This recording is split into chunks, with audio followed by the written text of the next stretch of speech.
see the constellations. They remind me that this life cannot be lost forever. I watch my generation. It's so evident this world will soon be gone. Will soon be gone.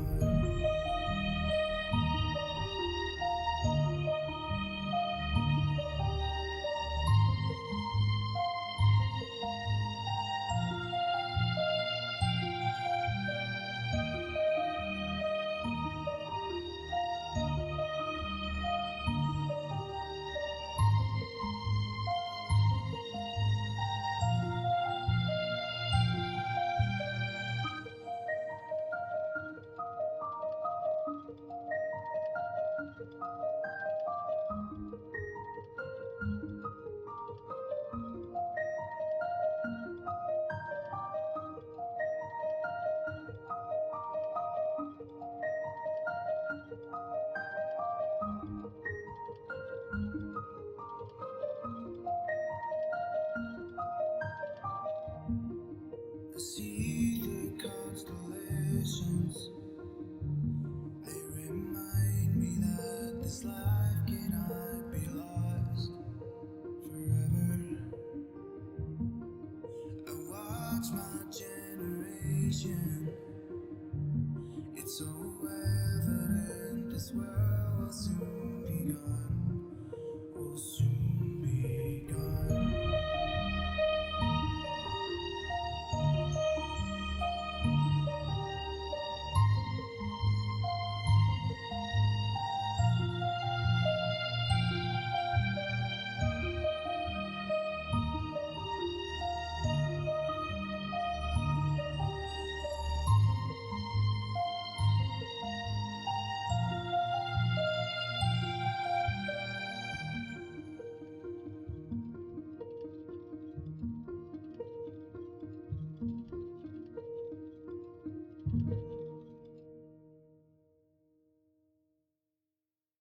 I'd like to take the time to thank Deborah Griffin for coming to sit down and speak with us today. She's lost her daughter Jordan to congenital muscular dystrophy at a very young age.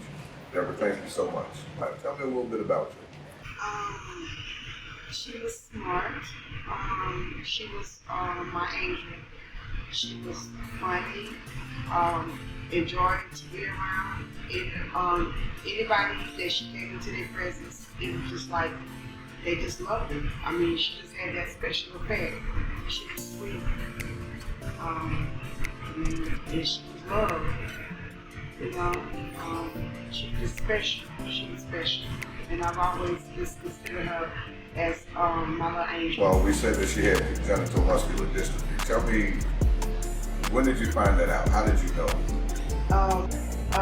When she was about 6 months old, she wasn't doing the things that a 6 month old should be doing, like rolling over, trying to lift her head up if she was on her belly, just different stuff and that I noticed.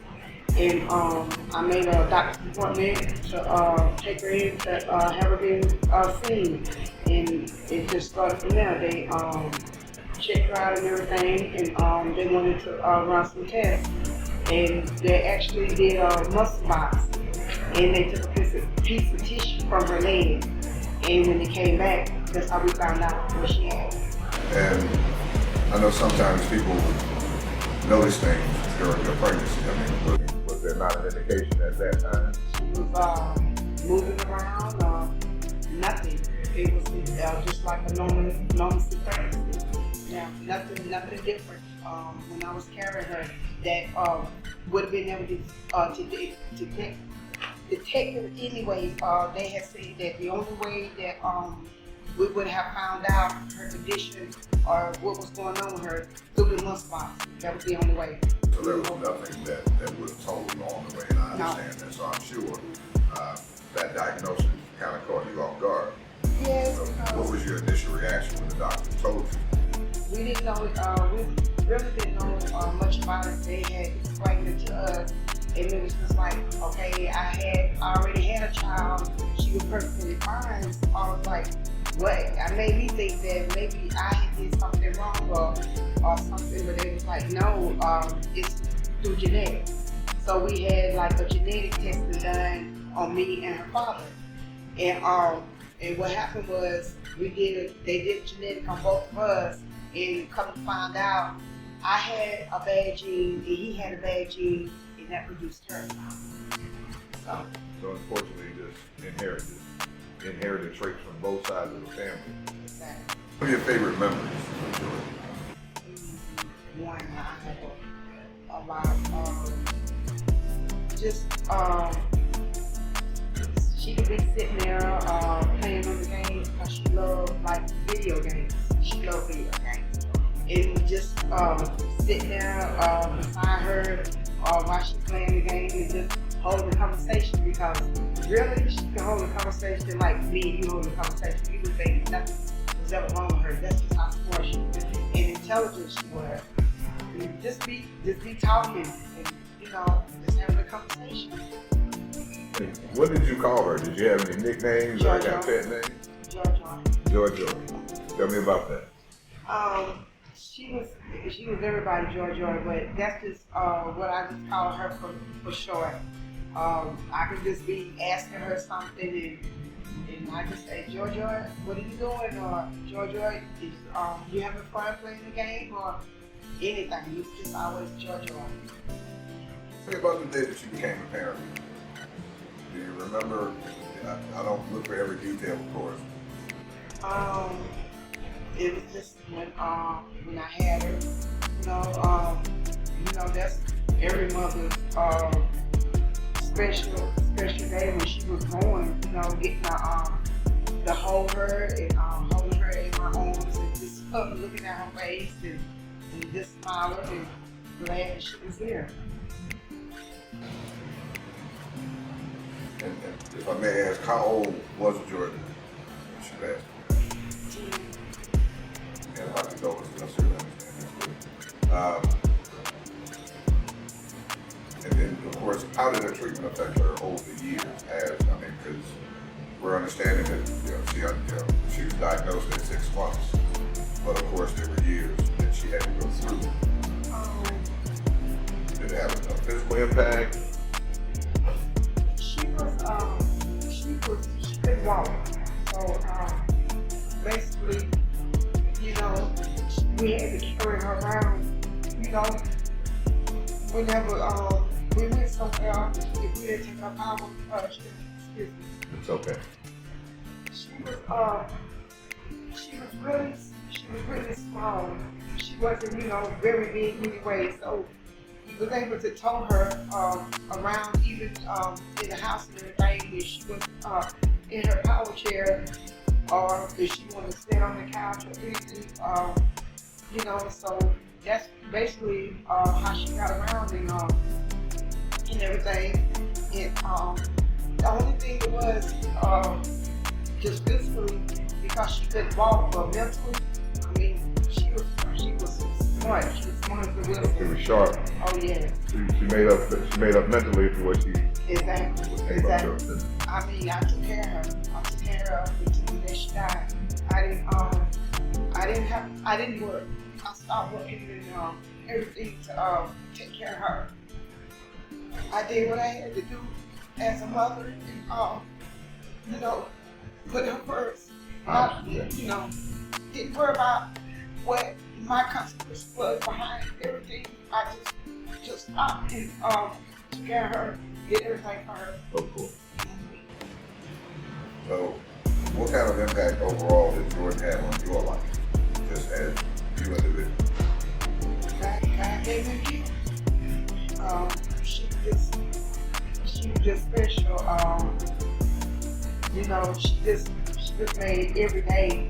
I always had told myself, I had questioned. It's just like I had questioned myself one time. It's like, why did God give me a child like that was disabled and everything? it was just like it wasn't fair to her. And, so I just kept telling myself, I know God don't make no mistakes. You know, he put children like that with parents that he knows that would be strong and be able to take care of her, and that's what I did. You know, you see other kids out, if you see them somewhere, you just be like, you feel sorry, you know what I'm saying? But you don't never know what their parents or their life might affect what they're going through until it happens to you. Yeah. But I just knew that that I knew God didn't make no mistakes, and I know that you know, she was special. And like I said, that I always said that she was my angel that God gave me. Well, let me ask you this. You made the statement that you kind of questioned God at some point. Did you ever get angry with God? Or, you know what I mean? did. At first, when I lost her, I was mad and I questioned. And I know you're not supposed to because you know God don't make no mistakes. But I questioned, why did he take my baby? And I just had to just tell myself that he gave me her for a season. And he came back to take his angel back home. And that's how I had to look at it. And I know that she's in a better place. And I know that she was taken care of and loved. Well, how long has it been since Jordan passed? She passed in Kell.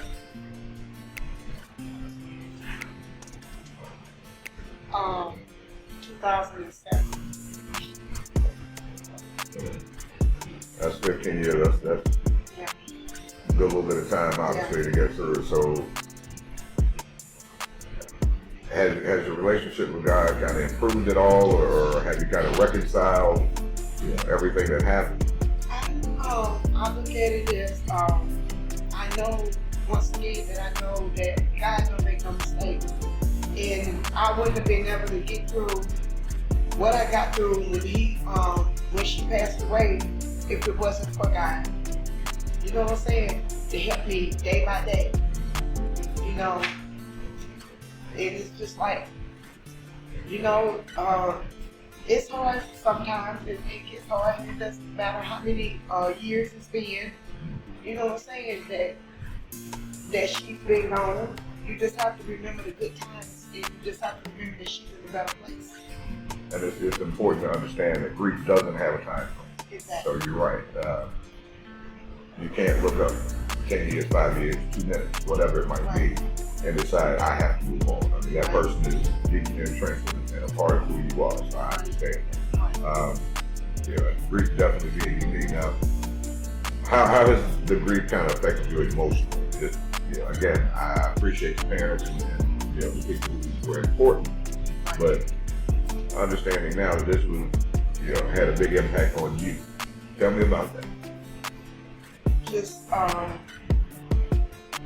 knowing that I have to be in my right mind, and I have to get up and I have to go every day, and I got 2 other kids that I have to live for, be there for, and they look at me, so I can't give up.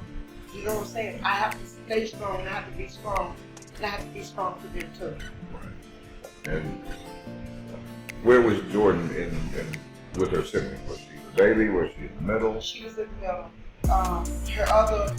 My youngest daughter, she was a year old, so she really didn't get to know Jordan. Besides what the story that we tell her in the picture that we show her. But my oldest daughter, yeah, they was together. You know what I'm saying? She loved her. They was there together. So you know what I'm saying? She had her days too, and I have to talk to her. She breaks down, and Yeah. So you guys both kind of. So you're really kind of double tapped. Yeah. Because you have to deal with your grief. Yeah. But then you also have to help your daughter to deal with hers as well, and still face the world with it. That's a big thing. Yeah. So, Deborah, what are you going to do to kind of honor Jordan's memory?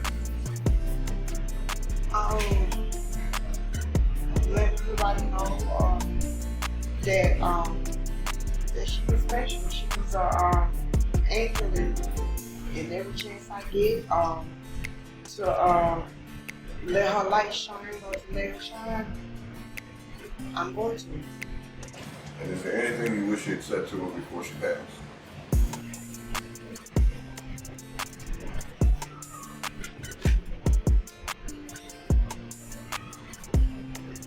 That I love you, and I'll always love you, and that you will never be forgotten.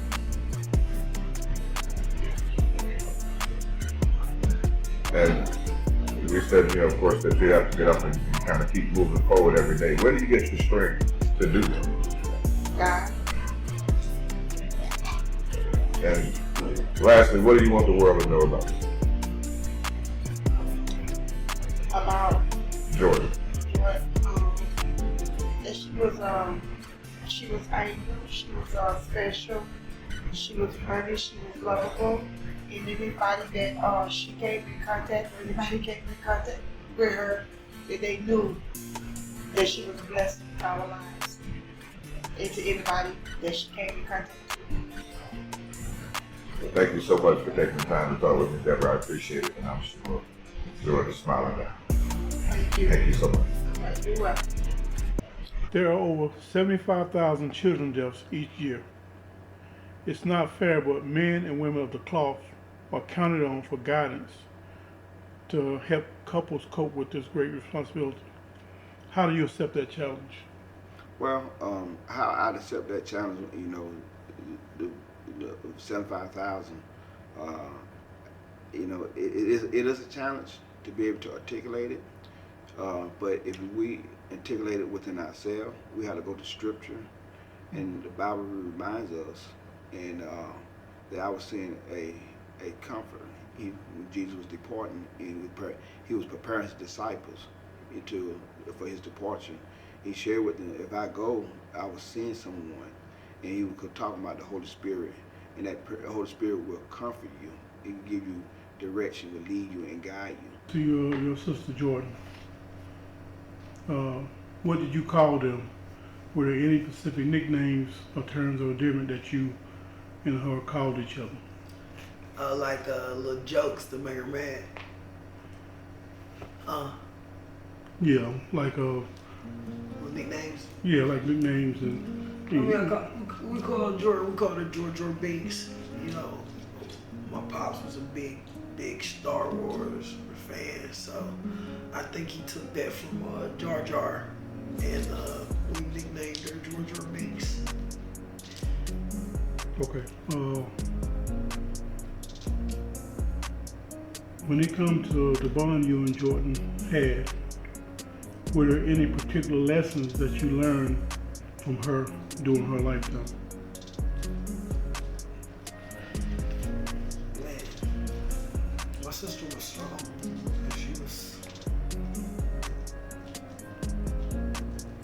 She was way tougher than I could ever be in this lifetime, or anybody I really know. I mean, I watched her go through being sick and treatments and getting a feed tube put in her stomach, and she still would smile, So the lesson I learned from that is, it really don't matter how bad of a day you have it. Somebody out here having it way worse and they can't do nothing about it. So, she always really made me look at the bright side of things, because she never let me get down. Okay. When it came to Jordan and all the things that she dealt with in life, all the ups and downs, what would you say that she valued the most in life? Oh man, family. She loved her family. She knew where everybody was, She was very, very intelligent. And that's what I would always tell people. I want them to know that just because she couldn't walk, don't displace that from her mind.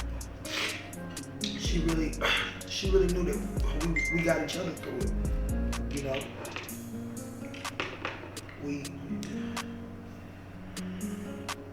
Jordan loved her family. She loved who was there in her life. She knew who had her back. She knew who was for her. And she knew I would do whatever to let her know that she was loved. So, being on her mind was something crazy. Okay.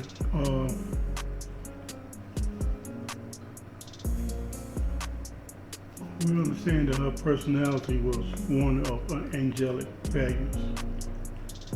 What words would you use to describe her character? Man, technology wizard. My sister, man, she would have had opportunity, like us, just to be healthy and to live her years and, to die old and from old age or from whatever. My sister would have been an IT tech, somewhere working, somewhere getting paid big bucks, man. She was on that technology before it was even here. I mean, she would move the joystick with her chin, like when she wasn't able to. She got to a point where her body was just, she was going through it, so she couldn't sit upright. Every year that she grew, her body deteriorated more and she curved. So, man, by the time she was like 8 or 9 years old, like PlayStation 2 was out, I'm watching her play the game and she dusted her little cousins playing with her chin, really working it, so my sister definitely would have took over the whole world with whatever technology. She would have been bigger than Steve Jobs. I'm gonna say that. Okay. I don't care when he started or what Macintosh, whatever it was started, my sister, she would have had opportunity, she would have surpassed him. Okay. Can you recall a particular time that she was especially joyful? Oh man. I know my sister, man. We went down to Florida a month before she died, and we was in this resort from Make-A-Wish Foundation. I think we went to the resort. We were in a hotel, brother, and my mom was trying to put her in the pool and trying to make her swim, and she was like, no, I want Kiki to do it. I want Kiki. I like how she carried me. I like how she hold me. And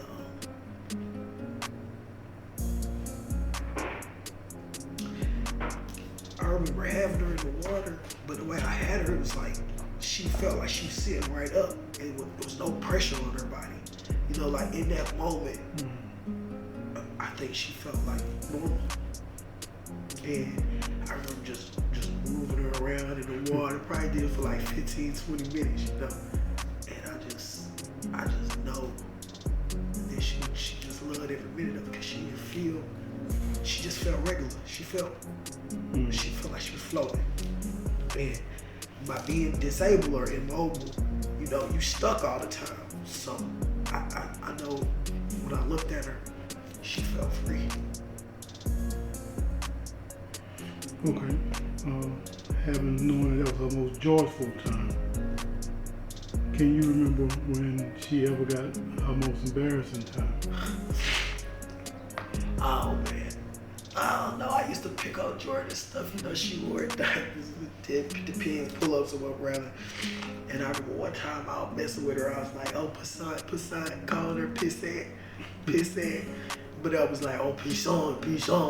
And she was like, leave him alone, whatever, And just picking with her and everything. But it was just little stuff I would do just to still let her know, like, I'm still your big sister and stuff, that sort. Okay.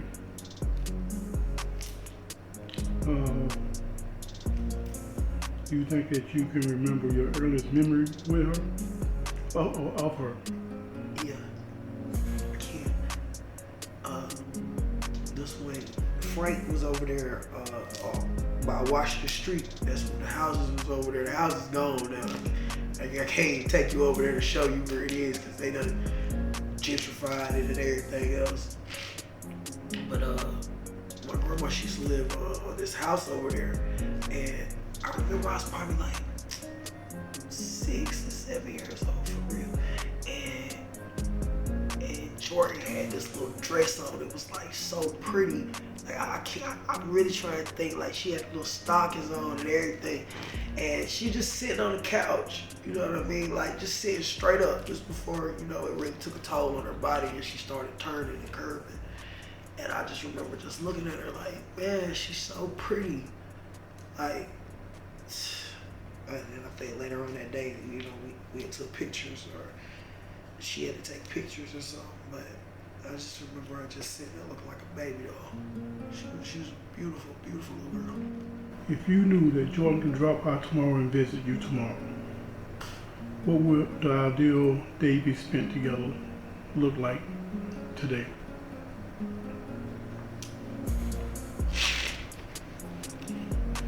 Man, if I could have a day with my sister again, man, I really just, in the beginning of the day, I really wouldn't want to do nothing. I wouldn't want to share it with nobody. I would just want to sit there and just talk to her, just tell her about everything, just catch her up on every single thing that my mind allowed me to at the time. Hug her, hold her, all the way up until the end of the day. I wouldn't want to do nothing with my sister but just sit there with her.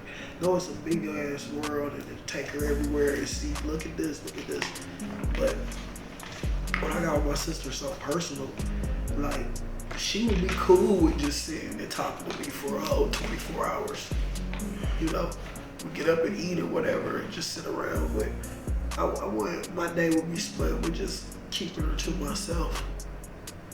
And that sounds so selfish, but I was selfish when she passed. I felt angry at whomever the creator is, whatever this divine plan is that I couldn't understand, and I still might be selfish, but later as years passed, I realized that her being here, how she was unfair for me to want her to still be here like that. And I have a lot of recourse from that because I was the firstborn, or my brother. It couldn't have been any of us. Okay. Having said that, get your reactions to a couple of questions that I'm going to ask you. And going forward, it says that with grief, there's different reactions from people, from brothers and sisters, when their sibling has passed away.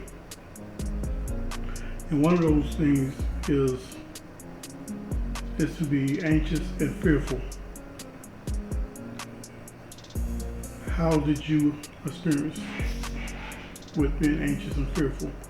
Fearful of a death make you question your own health and your safety, or the safety of your parents, or the safety of your brothers and other brothers and sisters. When Jordan died, it showed me more of an eye opener. It was a lot of emotions I was going through. Like I stated, I was angry, I was selfish, or I felt why not me?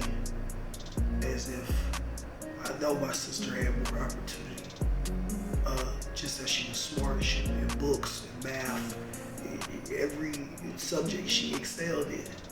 And they say when you lose one thing, which was her walking and her health, then everything else excelled. I was just bitter with the world. And it took a long time for me to understand why not me, And honestly, I still really don't understand why not me. But I know that the purpose that my sister had in this world was to make her mark. And that's what showed me that's what I gotta do. I can't live for everybody else when I know I got somebody that's on my back watching over me. So, the bitter and the angerness subsided when I realized that as I got older, that I had to have a purpose, just like my sister did. Okay, so the next emotion will be confused. because it can be confusing trying to figure out what your family is now. Are you still a sister? Are you still a brother or cousin to the child that has passed away? How many will you say in your family now? These are painful questions that people deal with when it comes to losing a loved one. So how do you deal with being confused? Like I said, my confusion might have, was just caught up in my anger. Once I realized that later on in life that my sister had a bigger purpose, bigger than me, bigger than everything. She left footprints in this world and couldn't even walk. So, and my confusion just came from anger. But once I got over that and I realized how big of a purpose that she was supposed to be here, I stopped being so displaced from my reality. Okay. Now, we hear stories from family and relatives about Jordan bossing you around. Is there any truth to that? Yeah. She ain't play that. You gonna hear her too. She had some vocals on her too. She ain't really play that. She gonna tell you what it is, and that's what it was gonna be. And yeah, she ran us all, She ran us all. For real. Jordan didn't play that. She say something, that was Jordan Sherrill talking to you. You better go see what she talking about. She's the boss. Okay, as hard as this loss was to the immediate family and everybody who loved Jordan, what was your go-to thing to cope after losing her? Everybody has different ways of coping with it. How would you say that you cope with it? I chose to hang around a bunch of people, just to try to stay in crowds and stay focused or keep my mind off of what it was, but that wasn't what got me through it. More as solitary, being alone and just being to my thoughts. As I got older and branched off and wanted to be around everybody, I couldn't grieve properly because I just went into just trying to get it out of my head.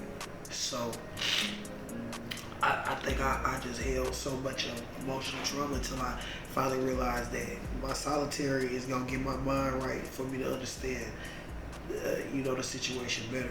I just had too many people in my face, but I wanted it because if I didn't, like I said, I wasn't suicidal because I had everything going on. I always had something to do. I threw myself in sports. It was one year I damn near trying to play every single sport. You know how hard that is because most seasons tie into each other, and I was still just trying to just do tryouts, putting myself through hell with conditioning because I didn't want to feel anything. I didn't want to feel what I was feeling, and that was terrible for me because I was at a point in my life where I was becoming a young woman. So I just wish that I would have got the right counseling at the time to deal with it in the right way. Okay. When it comes to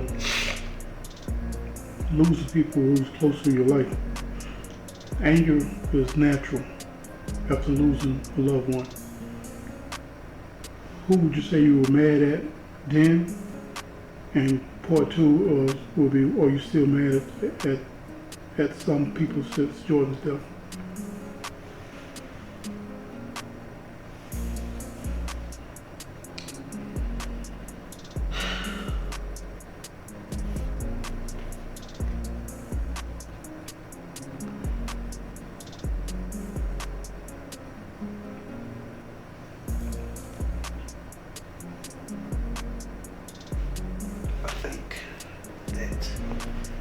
Things were going on when I was younger that I probably would, I don't understand until I got older. But, I think my mom, she did a really good job with my sister. She did. My sister, she died. She had no bed sores on her. And most doctors The doctor actually came in the room and told my mom that he's surprised she don't got one bed sore on her. She was well taken care of, and he told my mom she did a good job before he took her out of her arms. I held some resentment toward my mother just for the fact that she didn't allow my father in my sister's life in her last months because of a relationship that she had. And I do understand that black women sometimes put men before their kids. And I think she regret some of it too. She do. But I was more angry at her for not allowing my dad to spend the last days or weeks, whatever, with her because of a relationship. So, but I don't blame her anymore because as growing up, I see that men, black men, will get in your fucking head and play a number on your mind and make you displaced from what reality really is. And what she forgot was that my sister was dying. Every day she woke up, she was a day closer towards death. And if she would have realized how the severity of that situation was with her father, her biological father being in her life daily, maybe my sister would have fought a little harder on her last days or on her deathbed. You know, all girls need their father in their life, and my sister loved hers. So. Having said that, so you touched on things could have been just a little different, made a difference. And also, we heard you in conversation say before that Jordan may have died of a broken heart. And you kind of touched on that a little bit. You care to go deeper? You want to just go to the next question? I was there the day she was dying. I was busy and consumed with shit teenagers do. Not really paying attention to my sister's breathing, to her just, saying, I don't feel it. Just taking it as if she just having an episode. And I realized that it was the last time I was ever gonna hear her again. So, I wish that day I would have been more aware. Because I knew her. Remember I said I shared a bed with her. She's my sister. She's my heart. So, I wish I would have been with her right in the bed. Even if it was just holding her while she was fighting on the inside. But I think Mama had left and she had some shit to do. I was just doing teenage shit, but she was just in the fucking room.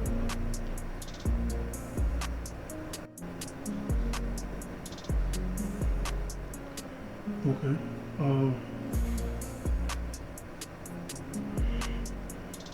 Years later, to all the memories you have with Jordan, how did she impact your life moving forward from the time she passed away? Like I said, going straight rolling out, she showed me that as bad as you think it is, it ain't. As the worst day you have it, you could have woke up, got up, stomped your toe, went to the bathroom, hit your head on something, brushing your teeth on the sink, got your towel, it's dirty, you done forgot you done cleaned up something that smelled like Clorox. The worst day you can have all the way to the buttons popping off your shirt. Still wasn't the 24 hours that my sister had to put in every day. So, she just showed me suck that shit up. Cause it could be way worse. Right. So, 2021, going to 2022. What would Jordan be doing going into a new year if she was still here? God, man, my sister be way bigger than me, way bigger than anybody I know, man. Like, if she wouldn't just be graduating damn Harvard or wherever she wanted to go, she wanted to go Black Morehouse, or I feel like my sister was pro-black. She wasn't. She knew who she was. She knew she was African American. She was proud of that too. But my sister, man, going into 2022, she would still been alive and able. She just would have been on to great, better things. Probably buying her a second home, or her purchases of land, doing what she was supposed to do as a leader or a staple in the community. Okay, with the bond you and Jordan had, which is a sister or brother's love is unbreakable even through death. How will you honor Jordan's memory moving forward with your life? Yeah. Because I understand that she will be an aunt. Yeah. As funny as that sounds, she will be an aunt. Yeah. So can you picture that relationship? Man, sometimes I be thinking like, damn, what if my sister was here? Like, I could just, we go get our hair done, go get our nails done, talk on the phone. Heaven ain't got no phones. So the memories that I have of her is just so resilient. A fighter. Someone that would never quit until the life was took from her body. I never heard her say she couldn't do this shit. Never heard her say not one time today, Kiki, I can't do it, I'm tired of it. How many times we as able human bodies say, I'm fucking sick of this shit, I'm tired of this shit. Not one time. She was a queen. She was somebody that I look up to, even though she was my little sister. And honestly, man, I just try to take every piece of who my sister was and just try to piece it into my life, even if I can't do it daily, I got it right here on me, her name right here on me at the bottom of my first tattoo I ever got. And I put a purple butterfly beside it because she loved butterflies. And she loved the color purple.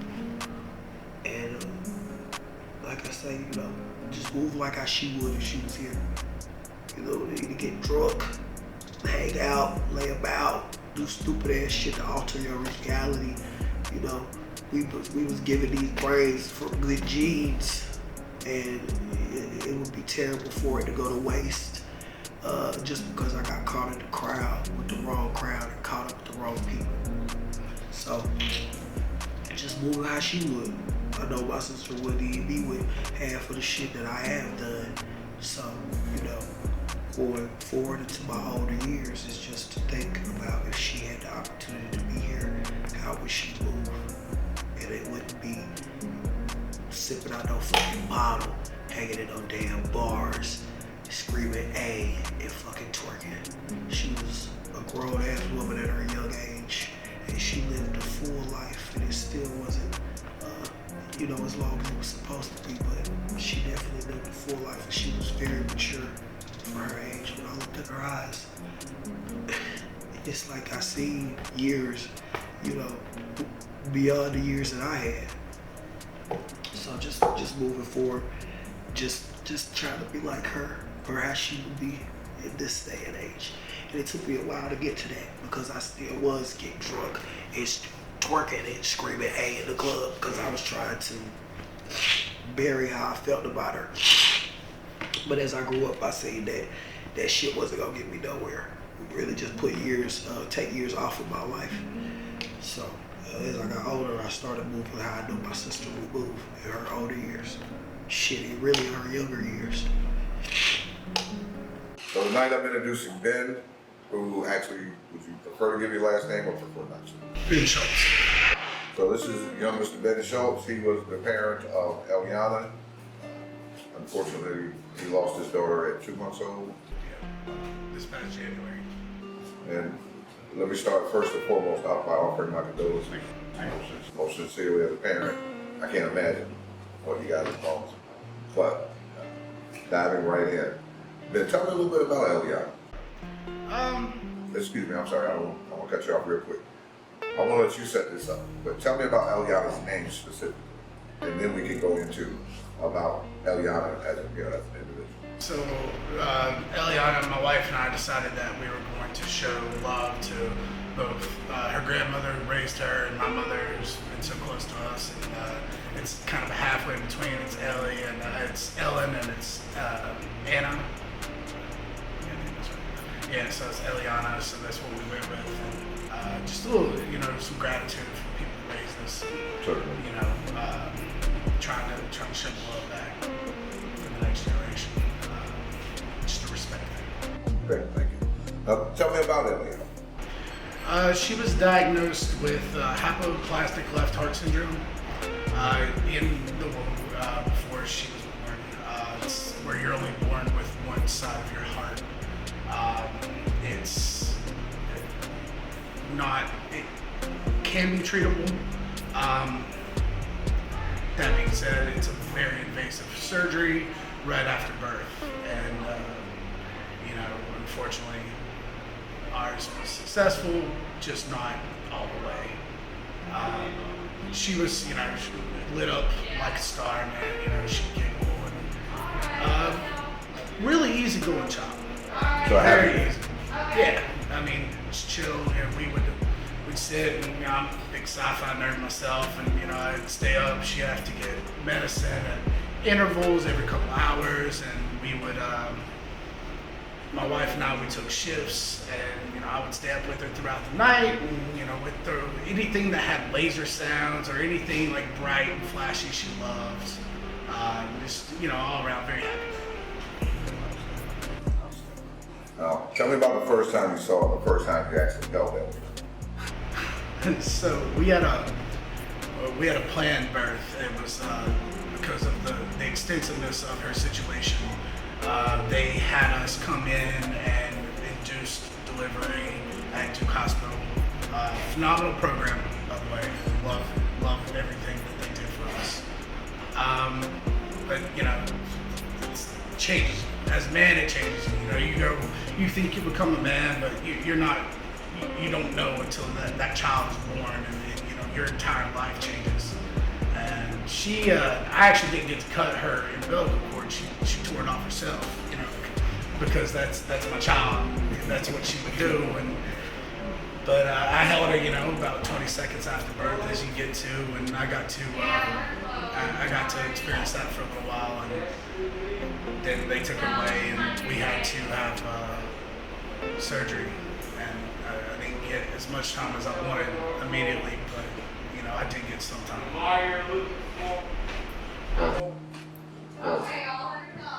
Tell me a little bit more about the birth itself. Difficult, to say the least. Having 25 people in a room with you, doctors ready, gowns, Duke's a teaching hospital. It was difficult, especially for our first child. Never being able to experience that before, and how it's the right way, the way that most people do, and then having to go straight into a difficult childbirth. Bloody. It was messy. Violent. But, it happened, and So you kind of made it through. Yeah, it was.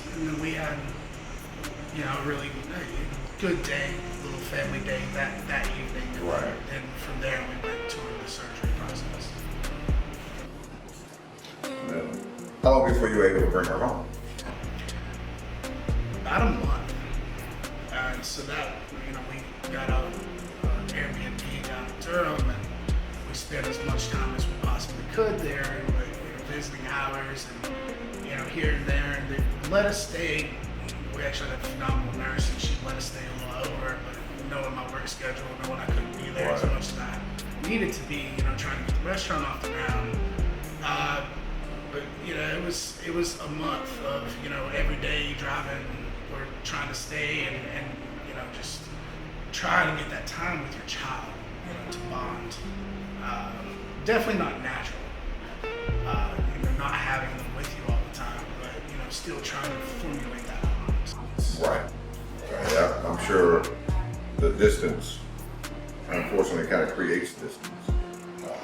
Now, tell me about any special skills that you guys either had to learn or were taught in order to deal with Eliana's situation. So there's an extensive program that they actually make you stay with her for a day or two, depending on where you're at, and you have to learn. Like, she had an NG tube, which goes through the nose to feed the stomach, because she needed nutrients, and it wasn't good enough for her to learn on her own pace. She also needed medicine pushed constantly, so that was also some issues. Every couple hours, she needs a full round of medicine. So, my wife and I were trying to split day and night, to and fro, and so we got, only a couple hours a day together. But you have to learn how to push NG tubes. We learned certification for baby CPR, which we needed down the line, which could have been better at, but we definitely needed that. You learn a lot of different things. It's definitely it's almost rushed, because you're trying to learn to be a father, mother, at the same time that you're learning all these intricate special skills, and it's so your time gets a little rushed. And obviously Ashley and yourself, but who else besides the two of you had to learn these skills? We were slowly teaching my mom and my sister, just to be able to have a little day out. Tested that. There's my wife's birthday, about a couple weeks after we brought her home, and we decided we were going to let them try to handle this and take off for a couple of hours, just 5 minutes down the road, just to kind of see how they feel. But we took the time to teach them. As far as anybody having to be medically cleared, it was just us. Okay. Now, tell me about Ash. Tell me what you love most about her. That's a lot of man. She makes me better, man. She's completely, fully supportive of everything I do. I've moved that woman all over the country, trying to become a chef, building my own restaurant, building my own career. She's just been 100% supportive. Now, how have you and Ashley drawn strength and inspiration from each other? When you lose a child and you get on the message forums, you see a constant trend, and it can go one of two ways. And it can either completely divide a couple, or it can just bring you as close as possible. And we do everything. We work together, we live together, everywhere we go. Right? Everywhere I go, she's just with me. It's a bond like no other. It really is. I lean on her as much as she leans on me. It's fun. We enjoy our nights in at home alone, and we still 3 years strong. We're expecting another kid, and we're so excited about that. And, she's been a rock, man. For somebody to go through something like that. As a father, it hurts. As a mother, I can't imagine. And again, congratulations on the new addition that's on the way. And I have to ask, I'm sure, for yourself and Ashley as well, there's a good bit of anxiety regarding the unknown with the new addition on the way, even though I understand that you've gotten good reports to this point. I'm happy to hear that. Yeah, very but good. but again, there's no way that there won't be. Well, and I think that anxiety lives in about every aspect of life now. I mean, that's your first huge lesson. You know, I lost my father a couple of years ago in a car accident, but to lose something so young, so little, at such a blink of an eye, it really kind of changes your outlook on life. I mean, it's so fleeting. You have to take advantage of moments so cautiously. I mean, you really do. I mean, it's, the negative to it is it does make you cautious to enjoy things.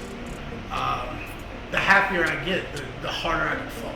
Right. And that I experienced that. You know, 'cause up until we took her home, we had great reports. Everything looked to be amazing. Like I said, it changes you. I mean, it gives you a new perspective for sure. Perspective to enjoy your moment. You and Holly also have a very special relationship. Tell me a little bit about that. That's my sister, my business partner, man. I lean on that woman. She's special young lady. Mature, so mature for her age. And, you know, she's my business partner. We started this together, and it's been a dream of ours since we were kids to, you know, have something that we can call our own. And she's just been there every single way, you know, completely supportive of everything. And, you know, she's been able to take up a lot more on her shoulders without me being fully invested as I should be, as I could be. But you know, when you have something like that happen to you, it takes away a little bit of passion, a little bit of just drive to go in. You know, at 9 o'clock in the morning every day, like she does. So she grinds with me too. You know, she does. So she's a huge part of your support system. Yeah, probably the biggest outside of my wife. Yeah, I mean, she's just been there every step of the way, you know? Now, tell me about the relationship, of course, with your mom. It's your mom, man. Like, what do you want me to say? That woman's she's a soldier, man. She got us through everything growing up. You know, we had, she provided a great childhood, and she's been there for us since birth. But through life, I mean, you know, and then when this happened, I mean, of course we were heartbroken. I don't think anybody outside of us was more heartbroken than my mom. I mean, that's her grandbaby, it's her first grandbaby, and you know, but she did everything she could, you know, to make it right. Knowing she can't make it right, but she tried. You know, she did what she had to do. She got us out of town. She took us to Hilton Head, and we had a beautiful time there as a family, just kind of, you know, trying to mourn and laugh and, you know, get to a point where I could go back to work and, you know, continue with my life. Of course, tell me about the bond you had with Roger. Roger's my stepdad. Great man. He's less like a stepdad, more my best friend.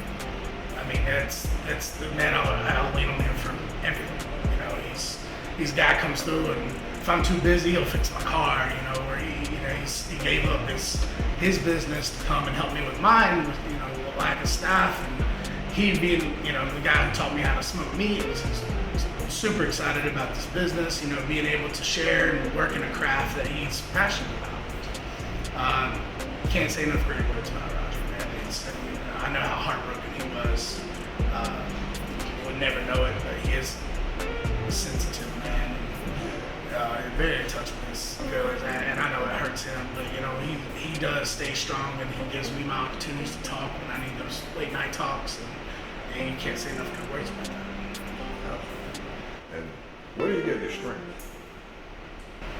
My life. And of course, as parents, we always dream about our children's future. You know, what they're going to be, you know, how they're going to be, what kind of person. Yeah. What was your dream? What were your dreams for Eliana? Just to be happy, man. Just to live. You know, just to be happy. Couldn't tell you what she wanted to be to get that to. Right. She like She liked lasers. I don't know, man. Space Force. That's still a thing going on right now. Space Force? I mean, yeah. That's I don't know, but I just want to be happy. You know, you have to deal with that. And I was fortunate enough to get to talk to a lot of people who grew up and got to be a good age and have full careers with her condition, and you know, I made you hopeful. Right. But you know, I just wouldn't want nothing. The same with my son, Deuce, and I just want to be happy. I understand that one. I've never tried to guide my children in one direction or another when it came to careers or aspirations. What I did, of course, like a parent, you know, you let them know that they can be whatever they like to be. If Ellie was here, what would you say? I would not just hold her. Difficult as this experience has been for you, then how did it help you? I think I'm still growing from it, to be honest with you. Might be a to be continued answer. You know, I look at myself a lot more now. I try to lean on myself a lot more now. My wife, I know what support system I have. And that really teaches you that, you know, to fly, you know, you have to, you can't be scared to fall, right? You know, do a little bit more, take a few more risks in my career. And besides that, I mean, I think my wife and I are closer than we ever did. And I can't say enough about that. We just, you know, it's a bond. You know, when you go through something like that, you need somebody who understands. And just being able to spend time with her has been really great. Brother, I appreciate you taking the time to Yes, talk sir. with us. Yes, sir. Thank you so much. Yes, sir. Okay. It's my privilege to be able to actually just speak Well, it's with an honor you. to be a part of this. And I know that a lot of people need something like this. There's not a lot of guidance, information, anything out there. So, you know, to everybody feeling any kind of pain like that, you know, reach out, talk to somebody, you know, please. Other than that, you know, it's an honor getting to talk about my little girl, man. You know, to this day, you know, Daddy loves you, and you know, we'll get there. She'll always be right here. Yes, sir. Yeah, thanks so much. Yes, sir. Well, how you deal with people say, well, it should give up, or it should have been me. That's part of parenting. That's part of, okay, I wish it was me, and versus them. You know, and that's emotion. Right. That's saying, I'd rather take that place. But like everybody, as a time to be born, there's a time to die. And it ain't time for you to depart, but it's time for them to depart. And that's honorable to say, I wish it could have been. That's very honorable. I wish it could have been me. But you gotta know that we all up on God's timetable. That child is up on God's timetable. Like you said earlier, that present that He gave us through our children, you know, that present that he has taken back, you know, from the parent. It's not to say you wasn't deserving to have it. It's that I just bless you with it for a while, a time. Because we got to realize we are in time. And if you want to see that child again, you know, you have to submit up under authority. You have to give your life over to Him. And then one day, you know, if you accept Him, or when you accept Him, one day He's going to call us home. And then we're going to be able to relate and be able to understand in the hand of God in glory. Hey, Ellen, I understand, unfortunately, that you lost a child, a grandchild, excuse me. 2-month-old Eliana, excuse me. Just want to ask a few questions and try to gauge where you are. How would you describe Eliana? She was the love of my life. She was beautiful. She was born with a heart condition, which made her even more special. She looked a lot like her dad. She had the spirit of her mother. And a lot of people, even her dad, said she looked a lot like me and his sister Holly. And what is your favorite memory of Elliot? Probably the times I got to babysit so Mom, Ashley, could get a little work in. With Ellie's condition, we had to learn how to handle her monitors and her oxygen and feed her through a feeding tube. But after I learned all that and we got the feeding done, my favorite times were watching football with her, pulling against her dad's team on purpose, and making faces with her. We made a lot of funny faces together, and she was a funny little girl already. You know, she just had a lot of spirit. And I love those special moments, just she and I together. And New Year's Eve, our entire family was together. My brother and his family came down and we all celebrated New Year's Eve together. It was probably the best day of my life. So. That's a wonderful New Year's Eve, I'm sure. Yeah. Did you have any nicknames? Well, I heard you call her Ellie. Eliana Jane was named after a combination of my name and Ashley's grandmother, who raised her, Mimi's name. And Jane was my mother's name. My mom passed away 16 years ago. And then and my mom were very close. But my nickname's always been Ellie. Well, Ellie. And we kind of started calling Eliana Ellie. So Ellie was her nickname. And all of us had our own little nicknames, so she was my sweet pea. So,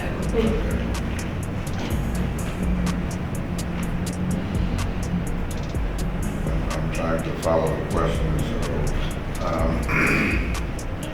you explained that Ella was the best thing that happened, excuse me, for a while, and unfortunately it seems that she, well, fortunately she impacted your life, but how did she impact your life?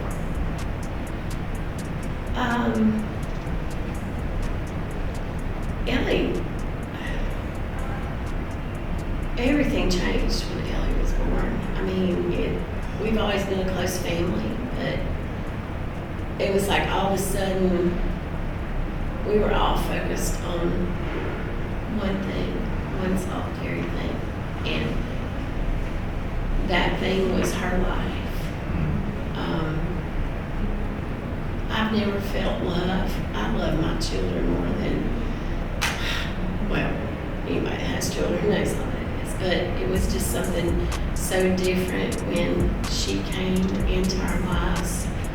She was already so special because of all the things we knew that she would have to face.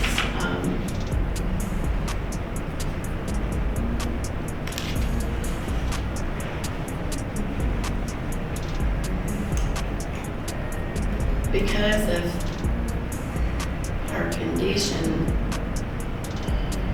I learned about a whole new different part of life. And she was your first grandchild? She was, yes. I'm so sorry. And I've had recently, I have two now. One is 2 and one will be 1 next month. So I can kind of really reach out and identify with those little people. When I stop and see my granddaughter, her name, the oldest is Jazara. And Jazara is 2 years old. When she sees me, she will drop down from her mother and just run across their house and just basically tap me so I can understand how that would tug at your heart and of course be a very special relationship.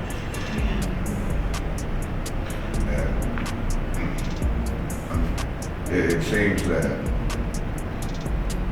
you have to deal with it two ways. Because, of course, your personal loss. Yes, But then you have a situation where your child that's true. is in consideration in your mind too. How is that affecting you? Oh, it's been heartbreaking to, I've always been there for both of my children. And then when Ashley married Benjamin, she's like another daughter. And to have to see him go through the pain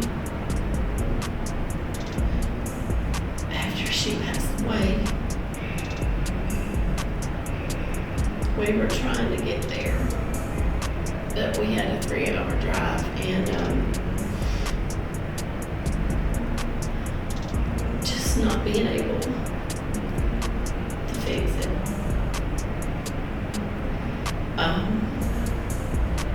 Yeah, it's double fold.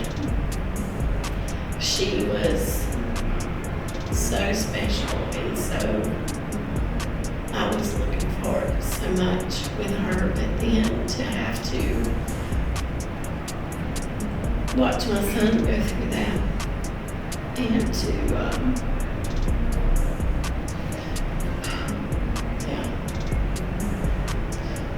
yeah, it's tough. But there is a silver lining if I understand things correctly. Yeah, Because it looks like you guys are in the process of expecting again. we are having a grandson. Ashley and Ben are expecting a little boy, Kell Benjamin, in November, which ironically is very, very close to Ellie's birthday. So it's been a whirlwind, but I cannot wait to meet this little man. And I'm sure you have to make your way through day to day, or through each individual day. What's a typical day like after having to go through this particular scenario, even with the good and, well, the bad, unfortunately, and the good? Well, I don't know if there's a typical day. The first days were really blurry now. I don't remember a lot. I will say we've lost, my husband Roger and I have lost a lot of people. My children have lost a lot of people in their lives. And people, time heals, and it does. And people don't want to hear that, so I don't say it.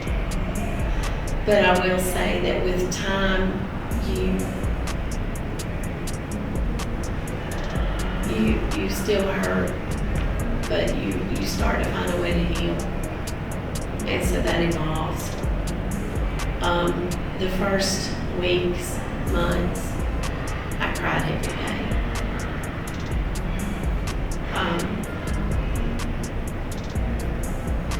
There was almost a fact I wanted to be here anymore.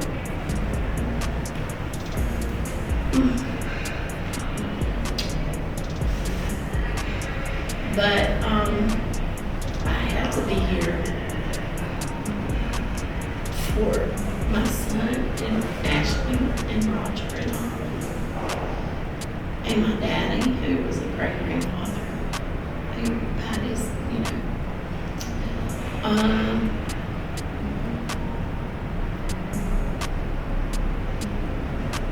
you go through so many emotions.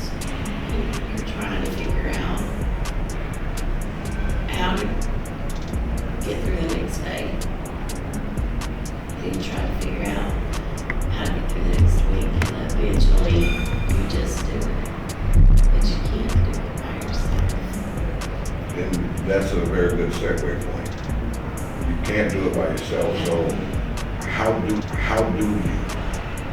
mean, is it faith, is it family, is it a combination?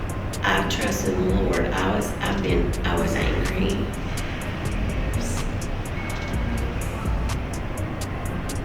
But I never stopped talking to God.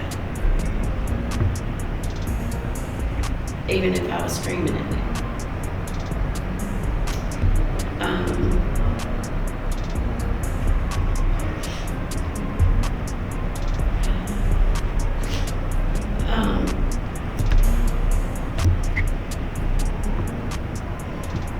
How did I get through it? How have I gotten where I am now that I can even talk about it? Exactly. Well, first, I had to be close to him. We had to be together. So we spent a lot of time together the first couple of weeks. And then I developed anxiety. I've never had anxiety. I've always been a very controlled, focused person, but I developed anxiety. So I reached out. I read a lot of. I Googled, and I found that people. I Google crazy stuff like, how does a grandmother get through the loss of a grandchild? You know, a lot of it dealt with the fact that you're also having to deal with your child's, like you mentioned. And so I started finding people that had suffered through the same thing. And so I blogged with them on the internet. I desperately searched for support groups. And then the anxiety hit to the point where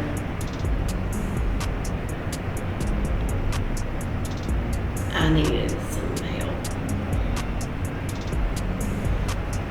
And I found a Christian counselor that I'm currently seeing. Outstanding. And she's amazing. And I didn't want to go on pills for anxiety. So I reached out, and it's really been helpful. Not that I couldn't talk, but I didn't want to. I didn't want to see people. I didn't want to be around people. I didn't want to be in places where there were a lot of people. So I found that I was starting to close in too much. Isolation. Yeah. Sure. Yes. And that concerned me, because that's not who I am. Not that I need all that, but I knew there was something going on. Because like I said, I've never had anxiety. And it was constant fear, panic. So I reached out to a Christian counseling center. I hear you mention Christianity.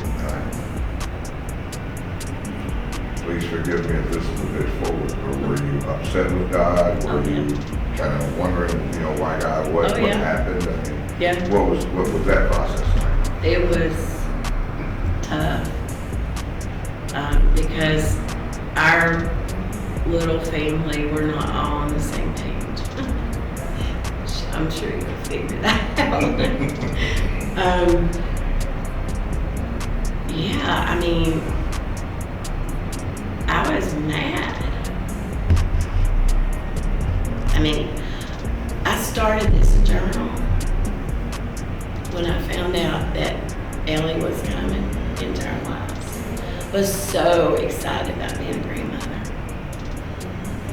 All I ever really wanted was to be a mother. It's funny, career, all that, kind of just put that on hold. I just wanted these children.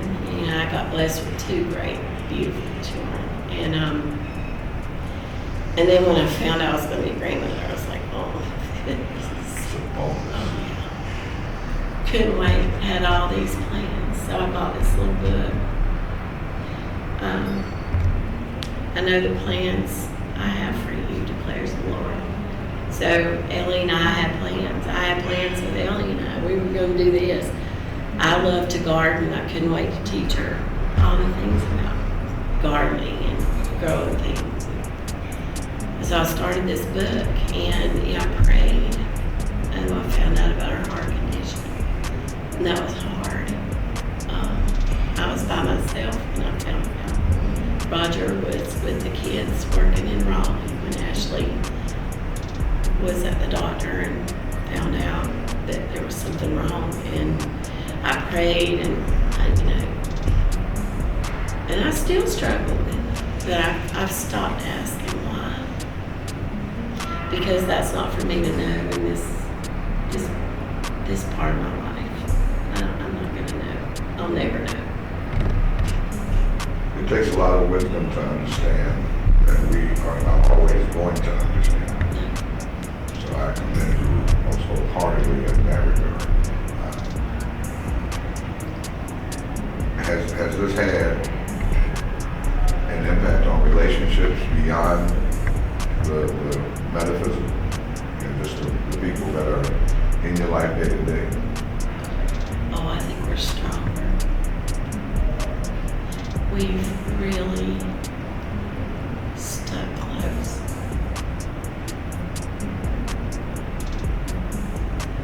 We had to.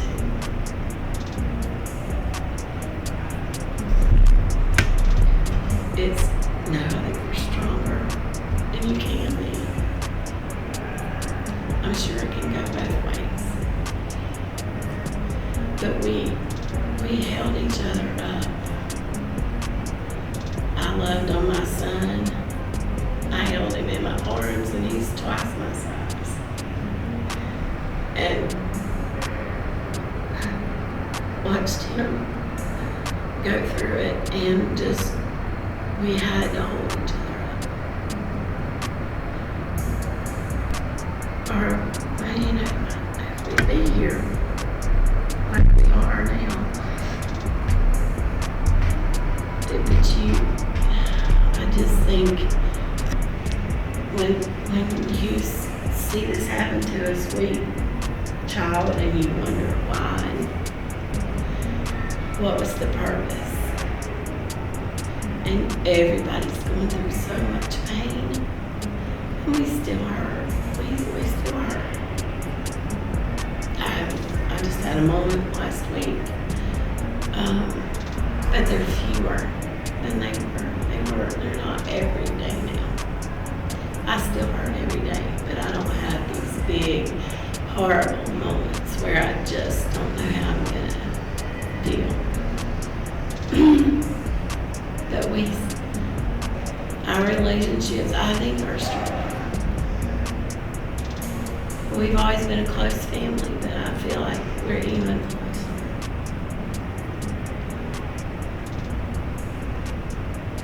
Grief, trauma, and depression impact one's ability to participate in all meaningful relationships.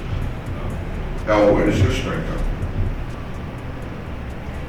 The strength comes from the Lord. And what do you want the world to know about your baby? About our baby. This is something I wish I could remember his first name. I found a passage about a man who had lost his son when he was 2 minutes old, and he was a pastor. And something he said just impacted me, and this has been recently in the last 2 months.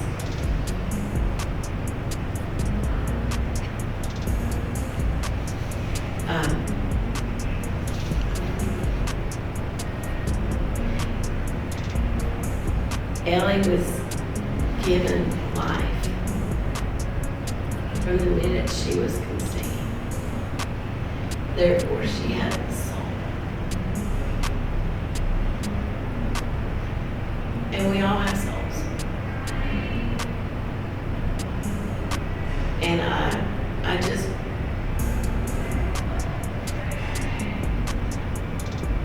that's what I live for. Is the fact that she She was given life. She had a soul. And her soul is now in the next place. And that's where I intend to be someday with her. And with my Lord and Savior. And all those souls that went before me. That may be what a lot of things. Eliana, in those 2 short months, she gave me a blessing.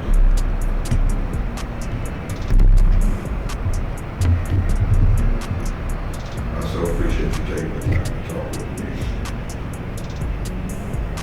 If there's not too much to ask, before we conclude this segment, would you be kind enough to read the first entry that you made into your journal and the very last entry that you made into your journal? Do that now. Please. You know what? It's been a while since I've read it.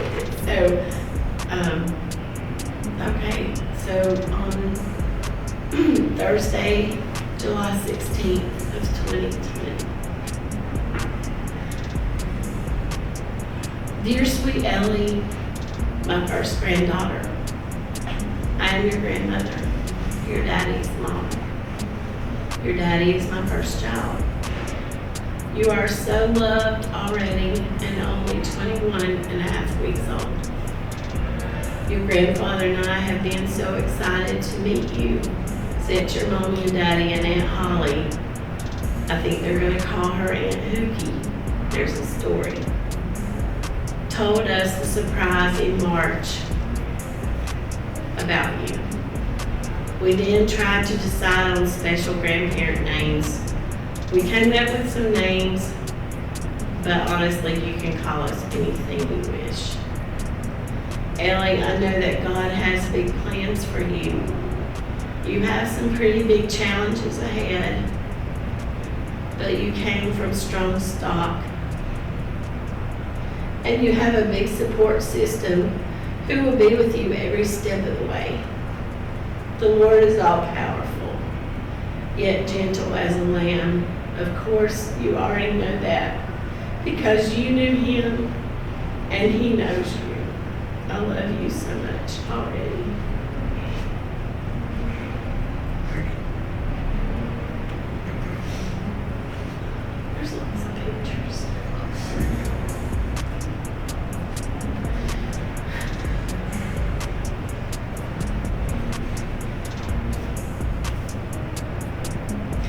January 16th, 2021. Ellie, you will be forever in my heart. I will love you always and remember the joy you brought to our lives. Such a wonderfully sweet sentiment. Thank you so much.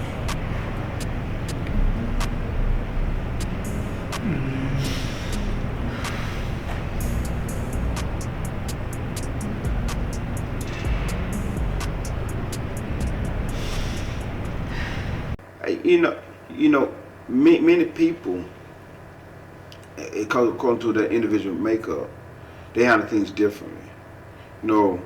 It could strengthen. It could strengthen the relationship, and also it can destroy the relationship. Right. Okay, let's use how it was destroy the relationship first. It will destroy the relationship. And I'm saying this, if you don't have a relationship, if you don't understand Ecclesiastes as a time for everything, Right. it will destroy the relationship when you are not grounded on that solid rock. Not saying that you won't go through all the emotions, either parent. Not saying that they won't have some doubted spirit moments and say, whoa, and why me? And Job said, though you slay me, I still will worship you. We have to, and I know my wife and I, we preach something. As a child, as people, you have to have a relationship with God because adversity is going to come.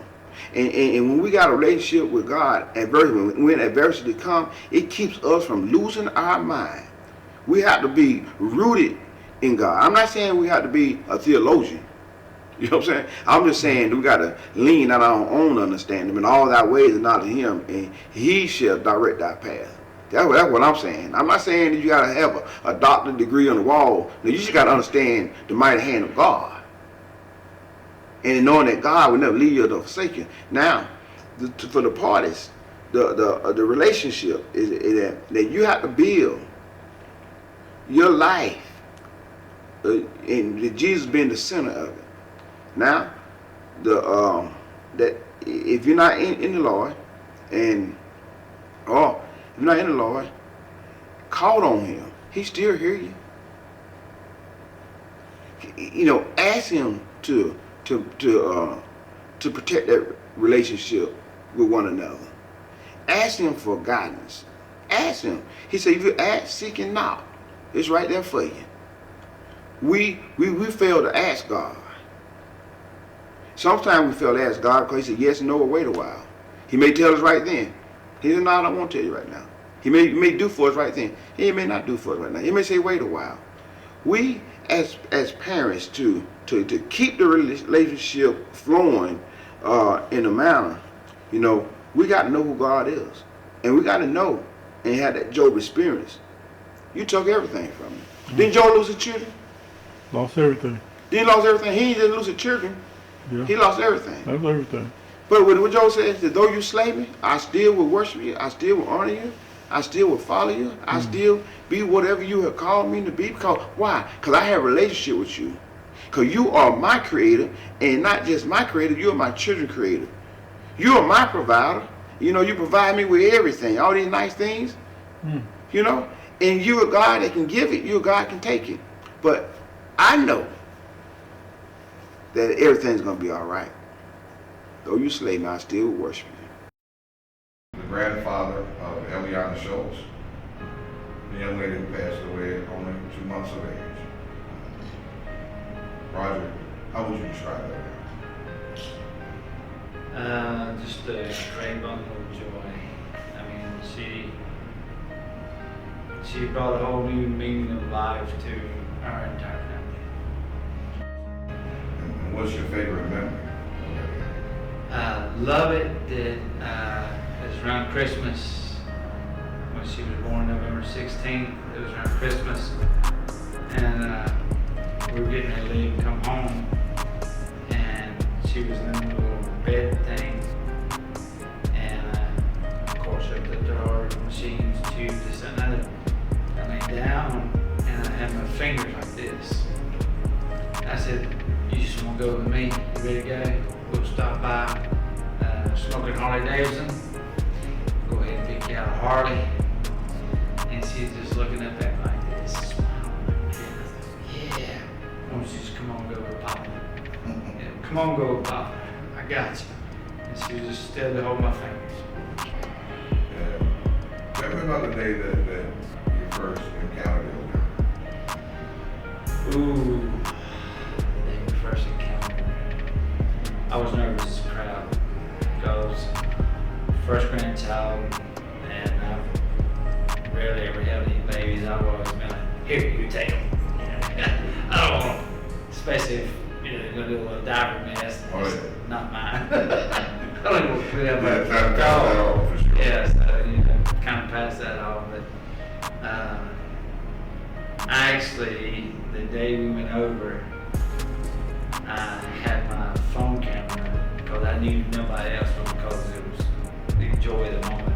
I actually shot Ellen every step meeting her. It was like tears, and then it was like elated, and then more tears, and kind of hold her. And so I was with my phone, click, click, click, just doing like that. So I actually sent everything to Ellen. So she has all those pictures of her, tears. First, I wanted to capture that more so than for me, and because it was, going to be her blessing. And speaking about And again, it's my pleasure to have met the two of you, and you guys seem wonderful people. Thank you. How have you seen this impact her from your point of view? Ellen? Yes. Oh.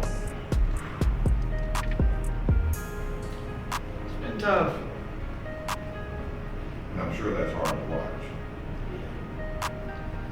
It's hard to watch because it was her first grandchild. And,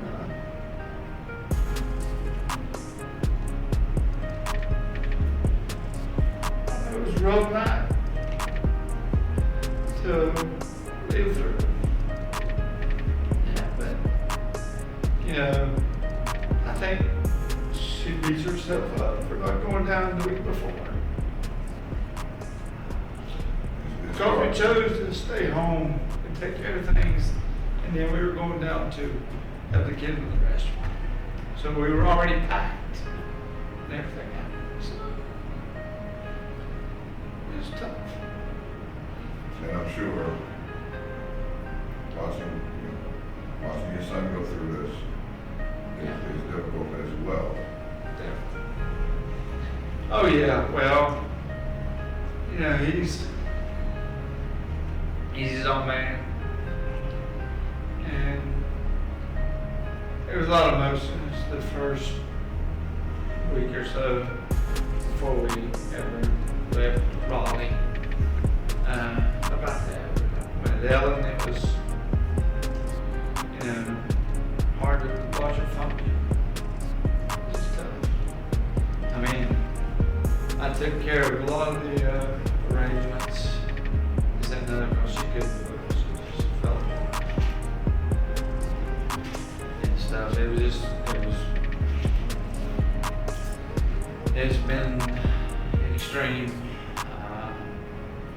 You think they're doing good and they're going through it, and I finally just told her, I said, you know, basically, seek counseling. You know, if you need it, do it. And it seems to be helping. I mean, she's really getting a lot out of it. In fact, I think she's getting ready to go twice a month and stuff. So, you know, me on the other hand, being the guy, you just put one foot in front of the other and move on. And you mentioned that Ellen may feel like she could have prevented it or done something differently. How do you see yourself in that circumstance? Do you kind of feel the same way? Man, that's a tough one. I don't know. I mean, I think she struggles with that because she wish she would have stayed because she already pretty much she had a lot of things to take care of with work and all, but she felt that if she would have just stayed and worked remote, then I think in her heart she felt she might have could have seen the signs, this and that, since they were new parents. But you know, nobody knows what you do when you're dealing with somebody. They tell you this, and I tried to tell her it wasn't gonna change it. I mean, it was meant to be. Whatever, you know, whatever the condition was, whatever the scenario was, God, whatever, it was just meant to be. And speaking of God, Oh Lord, don't do that. how have you,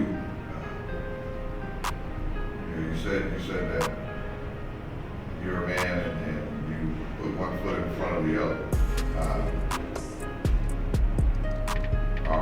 Are you kind of walking through a faith situation? Are you angry with God, or are you kind of wondering? Well, my journey with that started years ago. I lost my aunt, oldest. She was like a big sister. And then from there it was just death.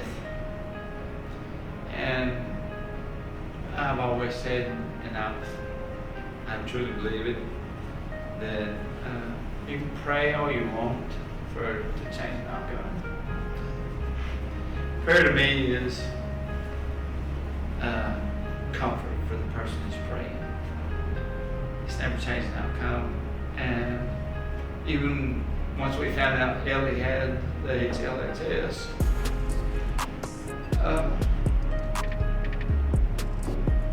you know, I didn't pray for to heal or erase because it wasn't going to work. You know, we knew she was going to be born with that heart. But I always just said that God, you're real. You were a soldier. My son, literally, you're come through this. Come through the service, fixed heart. And you ain't for a soldier from. As if you want to lose something, take it.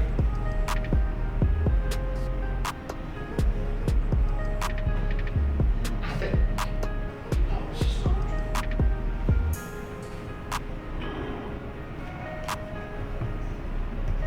So it impacted you to the point where it's really struck a major blow to your faith. Yeah. I was struggling with my faith. Since I lost my aunt, my sister, my mother 43 days later, my mother aunt 6 months later. In less than 2 years, I lost 4. The only thing my wage to go to. None of my prayers. Right.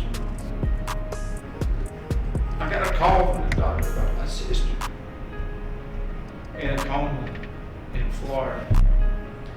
And the son of a bitch wanted to take her off the fucking life support before we ever got there. He said, dude, we're 5.5, 6 hours old baby. We just now finding out. Well, she's basically brain dead. She's hooked up to a machine. I said, well, then I'll be the one to make the decision if we unplug her. We crossed the Florida line in Florida. 5:30, phone rings. She died. So I didn't have to make the decision. But that SOB wanted to pull the plug on her at freaking 10:30 at night. She's brain dead. Can't find any function.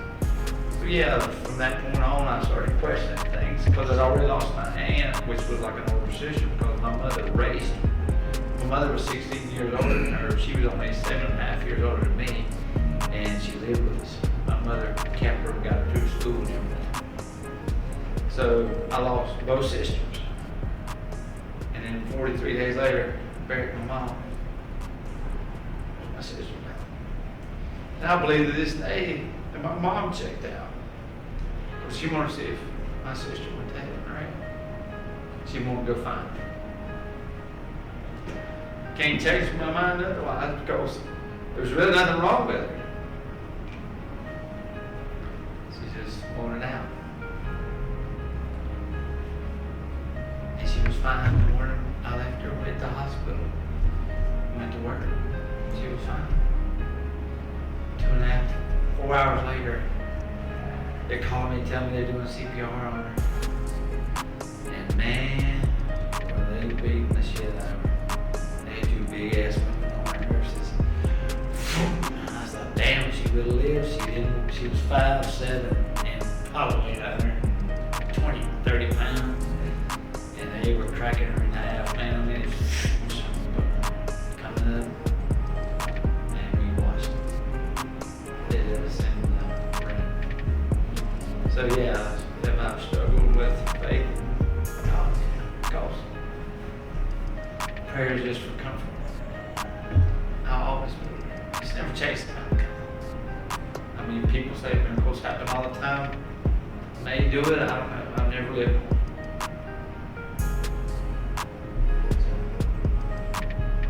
I mean, like the night we got the call, we were headed down Raleigh.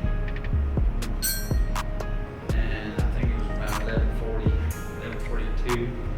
Phone rings. service and let Ashley stay home, spend time with Ellie. And Ben calls. I can hear his voice on the phone. I'm barely awake. You need to come down. They're doing CPR. I remember we already had our bags packed. We were out the door. 5-6 minutes.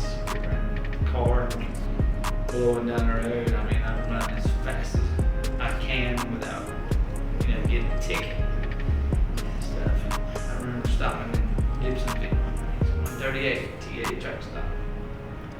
She wanted to use the restroom and grab coffee. And I got back in the car and I said, "Have you heard from the kids?" She said, "No." She goes, "I got a bad feeling." I said, "Well, I know you do." I said, "Don't you think you ought to text them or call them?" Call. Go ahead and call. I mean, either way, we need to know. And because Holly had called back and said they were on the way, they were following ambulance, they were on the way to the hospital waiting ahead. And I remember being about exit 140, which is the Elon University exit. 140, 141. She got a hold of them. And they said she didn't make it. So that next 60 miles, hard ride. Very hard ride. And I remember saying, "God, you lost this soldier. I don't think you ever did it back. Wasn't worried about me, was worried about my son." And I think boy, just solidified where I differ about belief in God and the universe. Was I heard Ellen hanging the phone. She was bawling. And the first word out of her mouth was, "I can't fix this. I can't fix it for my son." That to me was 100% love. That's what we want you, God. You don't want this son of a bitch in here. So I've cussed him ever since. I raised hell. I remember telling my son, we made a mistake when they came back to where we lived. They wanted to come home before we went to took him on the vacation or to get away. He was having a nuclear because everybody wanted to bring food and wanted to come by and get him on. Because he thought they were looking at him as an object. I got it. So him and my father-in-law, who we called Granddad was trying to talk to him. I said, "Granddad, just shut up. Let him go." "Hey man, he's got to get it out." And I remember telling him, "Son, if I could grab God, I'd hold him and I'd let you bitch slap him 6 ways a Sunday and twice on Wednesday." I said, "Because if he ain't man enough to take it, or God enough to take it, you don't need him as a God." I said, "I'd hold him. He might kill me, but I'd hold him. Just to let you get it out." So, and parents, and husband and wives, parents in general, I always share in my marriage ministry, and even when I counsel married couples, one thing I ask them, "Are you saved?" I think you remember we shared that. So, "Are you saved?" Or I asked the future husband and future wife, "Are you saved?" You saved. If you're not saved in this thing, you know, and when you're not saved, you know, you can go through some learning curves without him. And who won't go through the learning curves without him? That's when depression falls in. I think we mentioned that earlier. That's when loneliness falls in. That's when I'm not good enough falls in.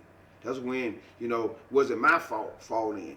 Was it his fault or was it her fault fall in? She should have been here more. He should have been there more. She should have done this. Only if you could have been here. We have that Lazarus moment. It was Mary and Martha who was saying, well, if you just could have been here. And Jesus came wait 4 days later. He said, I am the resurrection. You know, that's when we fall into those categories. But if we put our trust in the Lord from the beginning and or work on our relationship and work on our fellowship with the Lord, and our fellowship and our understanding will get better in our relationships, because we know the ultimate relationship and fellowship that God reveals things to us. He brings us comfort. He brings us peace. He brings us understanding and knowledge and wisdom on how we should handle things, even in a loss of a loved one as a child perspective. All right, tonight we're speaking of Holly Schultz, and she's the aunt, otherwise known as Aunt Hookie. Aunt Hookie, I'm sorry, I'm very proper sometimes. Aunt Hookie. So we're speaking again with Holly Schultz, Aunt Hookie, to her nieces and nephews, as it were. We're going to dive right in. So Holly, tell me about the first time you actually held Ellie. Honestly, it was magical. It was probably one of the best days of my life, just knowing that she was living. In fact, I had drove to Duke that day to help assist if I needed anything, and I get a call from my brother, and he said, what are you doing? And I said, well, I'm waiting to see if you need anything. He said, well, we're home, we're waiting on you to come back. And I could have driven fast enough just to get back home. And I was with my dad and my mom, and we were on our way to pick up my mom, and we said, don't tell anybody that Ellie's home. We're going to go see her. And it was, I cried. It was amazing. So this was your first time being an aunt? Tell me about it. Oh, I was so excited. When Ben and Ashley told me they were pregnant back in March of 20, I was shocked to say the least. I definitely wasn't expecting it. And, at first, it was just kind of crazy to wrap my head around what I was getting to experience. But every step along the way, I got to see how they progressed, and I was just so excited. So who did Ellie look? She looked like her dad. Yeah, I honestly feel like she was her dad's skin image. Was born with a handful of dark hair. It was starting to turn red, kind of like her dad's beard is now. And she had her mom's features too. I think she was going to have her mom's personality for sure. You and Ben have always pretty much shared a special relationship. Tell me about that. We have, yeah. Growing up, we picked at each other. He picked at me. He's the older brother, But to say the least, I idolized him. Loved being around him and his friends, catered to him, just being surrounded by other guys growing up. And we found the same passion in careers and in life, and we have grown through it together, and are continuing to do so. And with that in mind, how does that help you deal with your situation with Ellie? I think, if anything, what happened to Ellie has made us as a family closer.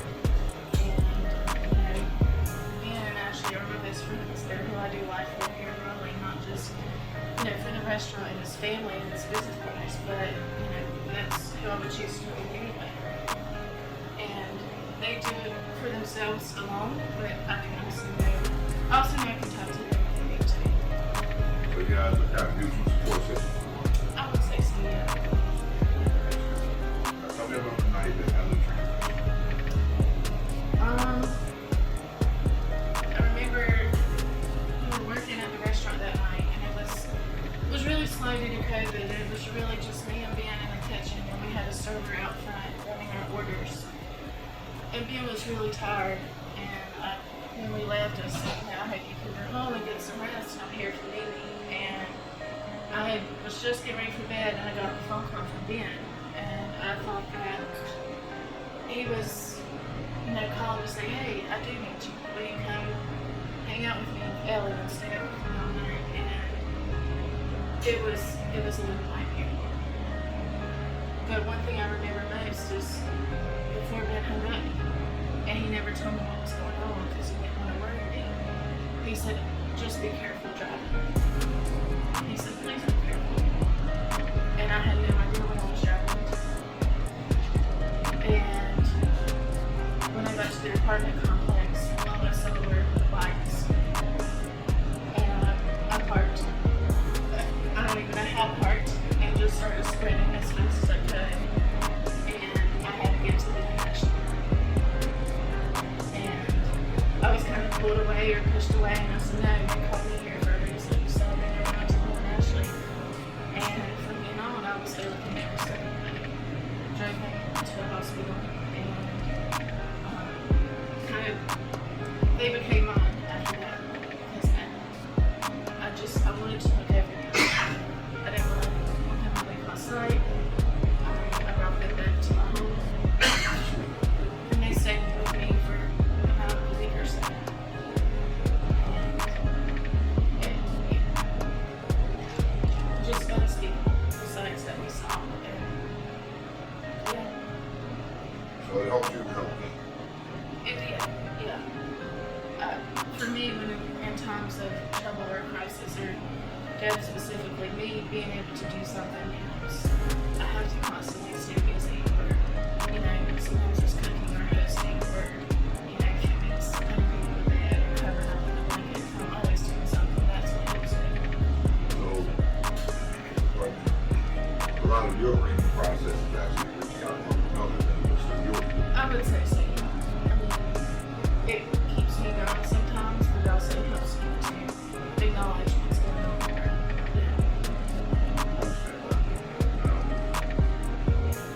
Tell me about what you would consider your new home. Busy. After Ellie's death, we took a break for a little while, and none of us had the inspiration to cook or anything like that. Be creative in the kitchen or the restaurant, or to serve guests and customers. When we finally got back to opening, we kind of hit the ground running, and we've stayed busy ever since. And we recently talked about how crazy it's just been about these last, 6-8 months. It's just it's been a whirlwind for us, and I think Ellie's kind of dealt with us every important way. And then the good news is you actually have enough income. I do, yes. He's been a highlight of that ever since, and when I'm feeling down, I can definitely look forward to that. And I think that's safe to say it goes for the whole family. And so, where do you draw your strength? What do you mean? I mean, who and how? Like, who inspires you to keep moving and how? Does that individual group of people that kind of keep you going instead of actually finding a dark place and not coming in? My family for sure. We are very close, and not every family can say that when it comes to loss, but I can definitely say with this loss, others has become closer. And I feel blessed to be able to say that. And Ellie was born during the pandemic, and there were days during the pandemic with our business being so slow, I didn't know what to look to. And the thought of Ellie being born kind of saved me there. And Kell, with the new baby on the way, when I'm down about Ellie, I think about him coming soon, and it just brings me joy. And tell me about your relationship with your mom. Oh, we're best friends.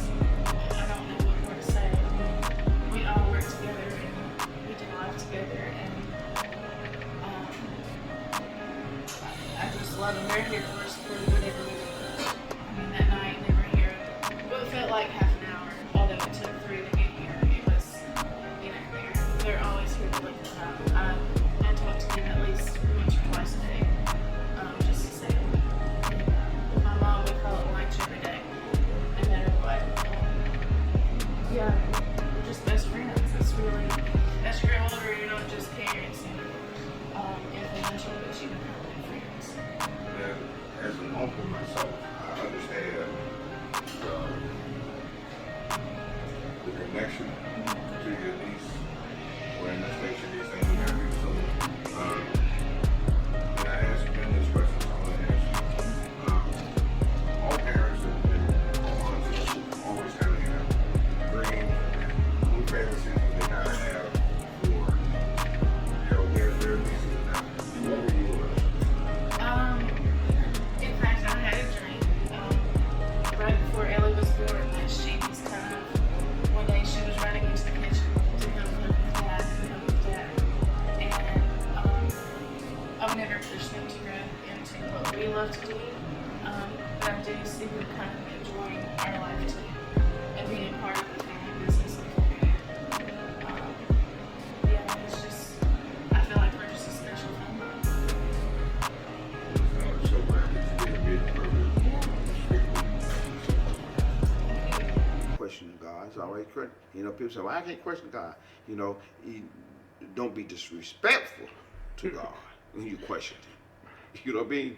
It's all right to ask God. That's like a father asking, it's like a child asking the father, and when you don't understand, and you say, don't question me. He just don't understand. But you're right. He said, were you there? I call it, were you there when I created, you know, the beasts of the sea? Were you there when I created the water, the heavens, and the firmaments? Were you there? You know? Then Job, he had to bring Job back to himself and say, and Job had realized, you know what? It's me. I got beside myself. You know? Because you were pretty much, in a nutshell, you was there. You're our great creator. In the beginning was the word. Let us create man in our own image. Man. Well, and one final question would be that somebody come to you and they just lost a child, and to them that child was their world, and they're hurt so bad that they are mad at God. They're angry at God. How does the healing process start, besides time, to get them to kind of get back on like that God is God? Mm-hmm. Well, some people deal with it in a small span. Some people deal with it in a big span. Come with it, and they're mad at God. The healing process is that, and it's all right. Sometimes we don't understand God's hand.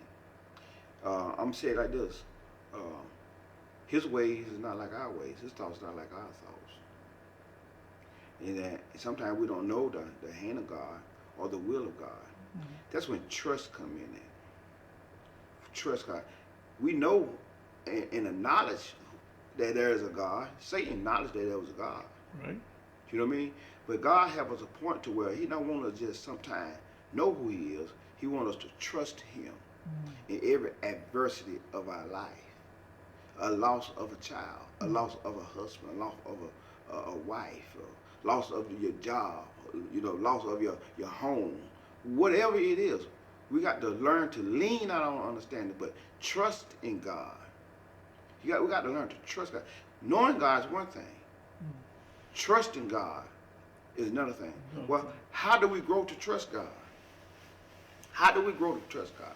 We grow to trust God is about and, you know, one book came out about being a God chaser. We grow to trust God to see what God say about the matter. We want to hear what everybody else say about it. Trust in God and see what God say. That means open up His Word. Go to the Psalms. Go to the Proverbs. Go to the Gospels, and see how and what God is saying about it, and see how He can heal you. The healing process, when you acknowledge that there is a God. There is a God. Whether it's good or bad, whether you're on the mountaintop or whether you're in the valley low, there's still a God. He's the God of the mountain, and He's the God of the valley. And the Bible says in Psalms 23, yea, though I walk through the valley of the shadow of death, I still be with you. You know what I mean? He said, I'm a mercy and follow you. Goodness will follow you all the days of my life. Isn't that a good word? He said, you know, no matter what is going on in my life, and I know that you're with me, even in my shadow of death, even when in my lonely place, even in my desperate place, I know that you are there. Isn't that's good comfort? But we won't know that until we read His Word. We don't know that until we have spent some time with God in devotion with God. We won't know that until we come to the body of Christ and worship and fellowship with other believers that have been through some similar experiences, and they can help you along the way. That's why we come together in the body of Christ, to be a strength to somebody. In the sorrow, we help build them up. When they one sorrow, we sorrow. When one rejoice, we rejoice. That's why Hebrews 25 is so important, that we come together, because with sister or brother, what you're going through, I've been there. Let me tell you what God done for me.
Chose to leave, but when you left, you took a piece of me. My heart feels so alone. Yeah, I lost my friend, my home is gone. Yeah, even though I know you're in a better place, I still wish that I had one day to tell you I love you. Yeah. So now I pray to see you again, so I can finally say, yeah, you are amazing. Oh yes, you are amazing. You are amazing. Oh yes, you are. You are amazing. You're amazing. This is my moment of silence for you. Yeah. It's hard. This is real hard. Yeah.